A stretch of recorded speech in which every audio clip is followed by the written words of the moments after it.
और 2017 में जब डबल इंजन की एनडीए की सरकार यूपी में आई, हम लोगों ने अगले 1.5 वर्ष के अंदर 2 करोड़ से अधिक शौचालय बनाए थे प्रदेश में। 2 करोड़ से अधिक शौचालय।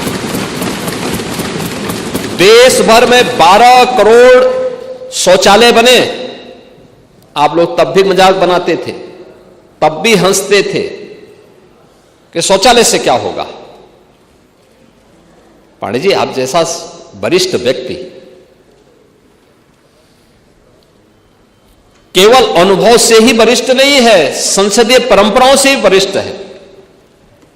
आप लोग अपने को सोशलिस्ट कहते हैं, लेकिन आधी आबादी की प्रगति और उनकी गरिमा के सम्मान की रक्षा के लिए कभी संवेदनशील नहीं दिखाई देते। ये जो शौचालय थे, केवल शौचालय नहीं थे, ये शौचालय नारी गरिमा के प्रतीक भी थे, गांव की स्वच्छता के प्रतीक भी थे, मोहल्लों की स्वच्छता के प्रतीक भी थे, और बीमारियों को समाधान और उन्मूलन के भी महत्वपूर्ण पहल थे। इंसेफ्लाइटिस की बीमारी आपके जनपद में तो सर्वाधिक होती थी, आप लोग कुछ नहीं कर पाए। और मैं कह सकता हूं, डबल इंजन की बीजेपी की सरकार आई, एनडीए की सरकार आई, आज इंसेफ्लाइटिस से कोई मौत उत्तर प्रदेश के अंदर नहीं होती है। ये हमने उन मासूम बच्चों को ही बचाया है।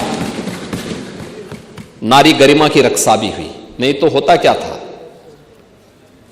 होता क्या था फिर? गांव में आप पैदल नहीं चल सकते थे, महिलाएं बीमार होती थी, शाम के समय सड़कों पर महिलाएं जहां तहां शौच के लिए बैठी रहती थी, और समाजवादी पार्टी के सोहदे वहां जाकर के छीटाकशी करते थे। ये दृश्य होता था, ये दृश्य था। लेकिन आधी आबादी की गरिमा की रक्षा करने के साथ साथ उनके स्वास्थ्य के लिए और भावी पीढ़ी के भविष्य को उज्जवल बनाने के लिए, उनकी सुरक्षा के लिए प्रधानमंत्री मोदी जी ने स्वच्छ भारत अभियान के माध्यम से वो व्यवस्था दिलाई। हर घर, पांडे जी प्रस्ताव में आ रहा हूं ना, प्रस्ताव में रखूंगा उसी पे। अभी जब मैं उस पे आऊंगा फिर प्रस्ताव रखूंगा मैं। अभी उसकी भूमिका तैयार कर रहे हैं जिसका आप विरोध कर रहे थे, जिसका आप विरोध कर रहे हैं उसी की मैं भूमिका तैयार कर रहा हूं। नहीं, मैं वही आ रहा हूं ना, मैं वही आ रहा हूं। आप लोग देखिए, वही तो मैं कह रहा है, आप लोगों के आचरण को देख करके गिरगिट भी समझा जाएगा कि कौन आ गया है, ये कि ये संसद में आचरण कैसा और यहां आचरण कैसा, वह भी समझा जाएगा कैसे रंग बदला जाता है। यानी दिल्ली से लखनऊ पहुंचते पहुंचते जब आधी आबादी के आक्रोश को झेलना पड़ रहा है, अब यहां पर रंग बदल गए। अब कह रहे हैं 33% आरक्षण होना चाहिए। सदन में विरोध क्यों किए?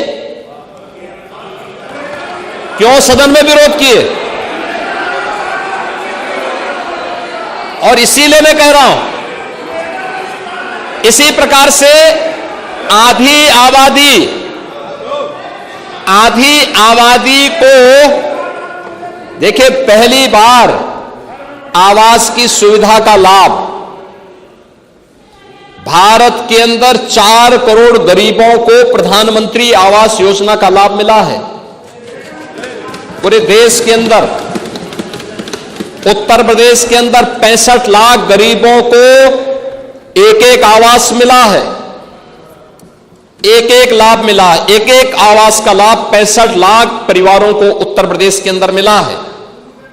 और 65 लाख परिवारों को अगर आप देखें, प्रधानमंत्री आवास योजना के पहले 1.5 वर्ष में, यानी समाजवादी पार्टी की 2.5 वर्ष तक सरकार थी, 2.5 वर्ष में प्रधानमंत्री आवास योजना में एक भी आवास आप नहीं बना पाए, बल्कि भारत सरकार के प्रस्ताव का विरोध करते रहे। ये डबल इंजन की एनडीए की सरकार आई, हम लोगों ने आने के बाद पिछले 9 वर्ष में 65 लाख गरीबों के लिए आवास बनाए हैं, और उन तबकों को भी आवास उपलब्ध करवाया है जिनके पास कोई आसरा नहीं था। और इनमें से ज्यादातर आवास महिला लाभार्थी के नाम से है, यानी महिला भी लाभार्थी हो सकती है और उसके नाम पे आवास हो सकता है। यह भी सुविधा उपलब्ध करवाई है, यह भी उनको सुविधा भी उपलब्ध करवाई। ऐसे ही आबादी की लैंड, आप तो जानते हैं गांव में ज्यादातर लोग ऐसे होते हैं जिनके पास अपनी भूमि नहीं होती है। ग्राम पंचायत आबादी की लैंड में उसको आवंटित करती है, पट्टा देती है, वो उसी पे अपना मकान बनाता है, लेकिन उसका मालिकाना अधिकार उसके पास नहीं होता है, कागज नहीं होता था। पहली बार प्रधानमंत्री ग्रामीण अभिलेख के माध्यम से, प्रधानमंत्री घरौनी योजना के माध्यम से उन गरीबों को जहां पे उसका मकान है उसका मालिकाना अधिकार भी मिलेगा और वह महिला के नाम पर होगा। ये पहली बार हुआ है। ये काम कांग्रेस भी कर सकती थी, समाजवादी पार्टी भी कर सकती थी, प्रदेश में अन्य दलों की सरकारें भी कर सकती थी, नहीं किए। और मैं कह सकता हूं कि आज डबल इंजन की एनडीए की सरकार ने किया है और भारत के अंदर 3 करोड़ परिवारों को यह अधिकार मिला है और उनमें से 1 करोड़ से ज्यादा लोगों को केवल उत्तर प्रदेश के अंदर अधिकार प्राप्त हुआ है।